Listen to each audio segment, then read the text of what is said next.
Hi, I'm Ralph, the Ageless Runner, and welcome to this first video in my series on Advanced Run Walk Run. We're going to explore a little deeper some tips and strategies in using Run Walk Run in certain running activities. And today we're going to talk about using them in long races like half marathons and marathons. Now, for the purpose of this discussion, I'm going to group runners in these races into two broad categories.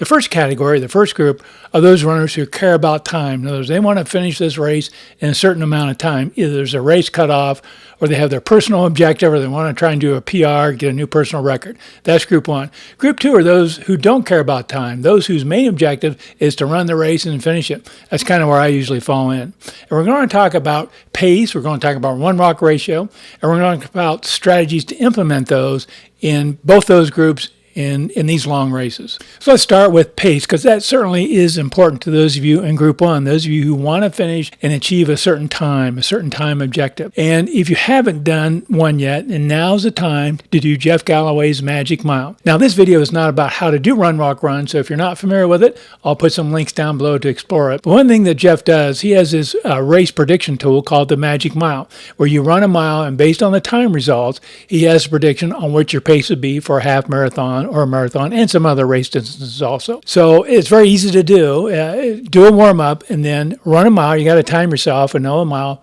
but run hard.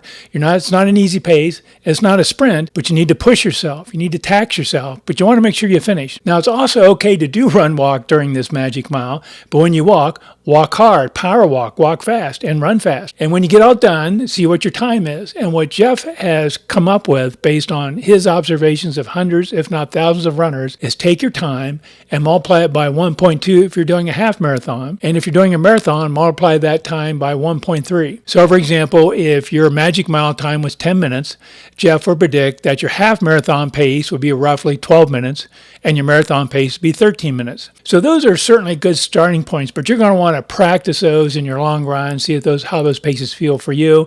And if you're, again, in group one, are those paces going to meet your objective, in which case you need to do some work. If you're in the second group, the group that doesn't care about time, I still also recommend you do the Magic Mile. Kind of know where you're at.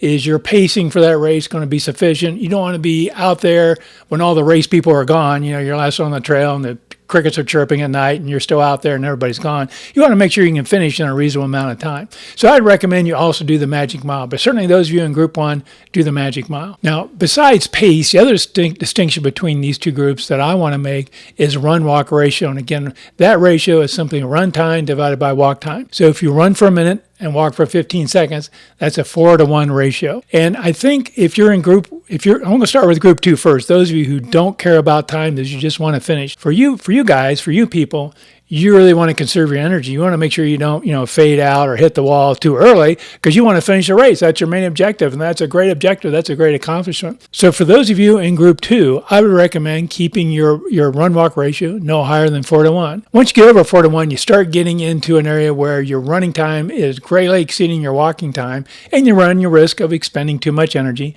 not getting enough recovery, and maybe not finishing the race. Now, for those of you in group one, those of you who want to meet a certain time, I think maybe it's okay to go a little higher than 4-to-1, maybe 6-to-1. I would absolutely recommend not going over 8-to-1.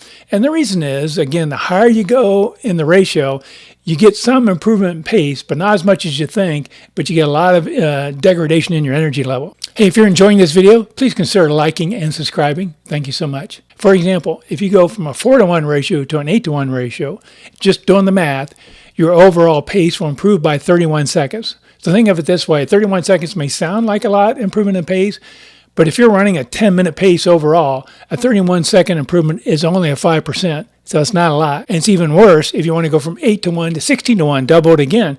Going from 8-to-1 to 61 will improve your pace by 17 seconds. Now you've got less than a 2% improvement in your pace. But imagine all the extra energy you're expending by going from 8-to-1 to 16-to-1. So my recommendation is try not to go over 6-to-1, certainly not over 8-to-1. You don't get a lot of improvement in pace. Now, if you want to explore this high ratio a little more, I have a separate video I'll queue up at the end where I talk about this subject in a lot more detail. But for now, don't go above 6-to-1 and certainly not above 8-to-1. So now that you have an idea of what group you're in, what pace you might want to do, what ratio you want to limit yourself to, you need a strategy. What are you going to do during the race? And there's several strategies you can follow. Now, if you're in group 2, I'm going to start with group 2 again. If you're in group 2, those who don't care about time, you might want to do what I call the conservative strategy, which is start at a lower ratio, maybe start at 2 to 1, 1 to 1, 2 to 1. And as you're running the race, if you're feeling strong, your energy's doing well, then increase your ratio. Again, not getting above that 4 to 1. That way you have a better chance of conserving your energy and making sure you finish the race. Now, if you're in group 1, where you really want to improve pace, maybe you want to do the opposite. After all, you're fresher in the beginning. So in the beginning of the race, start with a higher ratio. Start with that 6 to 1. Push yourself a little bit. But you want to be careful with that because there's an adage in running that says races are never won in the beginning, but they are lost. So you don't want to push yourself too much, but you might want to take advantage of your higher energy level beginning of the race and run with those higher ratios. Then as the race progresses, you get tired, start increasing your walk time, decreasing your run time, and decrease those ratios a little bit. Again, you have to keep an eye on your pace. If you're meeting your pace objective, you have to make that decision. Start strong and maybe finish a little slower. Now, a third method, kind of one I guess I probably follow more often than not, is what I call steady as you go. And that is keep the same ratio the whole time, but vary your running speed. So I typically run at a 4 to 1 ratio, 2-minute run, 30-second walk. And so I might run a little faster beginning of my long run or race and slow down as I get into it. And I'll make ratio changes also, but I definitely will change my running speed as I get into the race. So you can keep the same ratio and adjust running speed. So you need to think all this out, but you want to practice it too in your long runs leading up to the race. Practice your pace. Practice those run-walk ratios. Practice your strategy. Give that a chance and see how it feels. How does it work for you? And make changes before race day. And of course, those practice runs are also the opportunity to practice nutrition and hydration during your run. So it's really important to get into race day to already know what kind of pace you want to run, what kind of ratio you want to run, and what's your strategy as far as what ratio at what point in the race. That'll really make a lot less stress for the day and make it more likely you have a successful run. And thank you so much for watching this video. I hope you found it interesting and useful. If you did, please consider liking and subscribing. Now, I'll have another video in this series coming soon. Please keep an eye out for that. In the meantime, stay strong and happy running.